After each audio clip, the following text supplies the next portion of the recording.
বাংলাদেশে যারা রয়েছে তাদের সবথেকে বেশি কোন ধরনের দাঁতের সমস্যা দেখা দেয় বা মাড়ির সমস্যা সবথেকে বেশি দেখা দেয়? মাড়ির আসলে প্রদাহ নিয়ে সবাই আসে, যে তার মাড়ি দিয়ে রক্ত পড়ছে, মাড়ি ফুলে গিয়েছে, তারপরে মাড়ি দিয়ে যখন ব্রাশ করছে তখন খুবই ব্লিডিং হচ্ছে। এই অবস্থায় মানুষ আসলে সবাই হসপিটালে বা আমাদের চেম্বারগুলিতে আসে আর কি।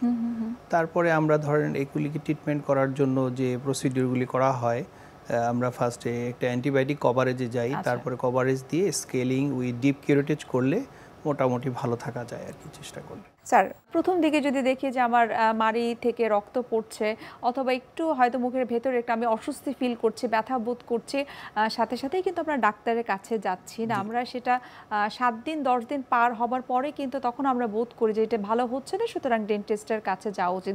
অধিকাংশ ক্ষেত্রে কিন্তু তাই হয়ে থাকে। তো আপনার আসলে পরামর্শ কি, যে যদি কোনো কারণে এই ধরনের অসুবিধা হয় কতদিনের মধ্যে ডাক্তারের কাছে যাওয়া উচিত? আমাদের রোগীরা যেটা আসলে ভুল করে সেটা হচ্ছে যে ফার্স্টে চেষ্টা করে তারা একটু ফার্মেসিতে যাবে, কোনো একটা ওষুধ খেয়ে নিবে বা একটা মাউথ ওয়াশ দিয়ে কুলিকুচে করবে, ওদের পরামর্শ মতো কাজ করে। এই জিনিসগুলো আসলে সবার জন্যই পরবর্তীতে দেখা যায় খুব কষ্টদায়ক হয়। তখন তারা মাড়ির অবস্থা দেখা যাচ্ছে ফুলে গিয়েছে, পুঁজ পড়ছে, তখন তারা দৌড়ে চলে আসে। আমাদের বাংলাদেশের রোগীদের প্রতি আমরা অ্যাডভাইস করি, সামান্য কিছু হওয়ার সাথে সাথেই ডক্টরের কাছে যাওয়া উচিত, এবং হাসপাতালে যদি বা ডক্টরস চেম্বারে আসে তাহলে আমরা সেই ট্রিটমেন্টগুলি সুন্দরভাবে করে তাকে আমরা ব্যবস্থাপত্র দিলে সে ভালো থাকবে আর কি। আচ্ছা, সাধারণত আমরা শুনে থাকি বা আপনারা বলে থাকেন বা পরামর্শ দিয়ে থাকেন যে যদি কোনো সমস্যা, সেটি দাঁতের ক্ষেত্রেই হোক বা যে কোনো রোগের ক্ষেত্রেই হোক, সেটি যদি 2 থেকে 3 সপ্তাহের মধ্যে ভালো না হয় তখন অবশ্যই ডাক্তারের পরামর্শ নিতে হবে এবং খুব সিরিয়াসলি বিষয়টা আসলে ডিল করা উচিত।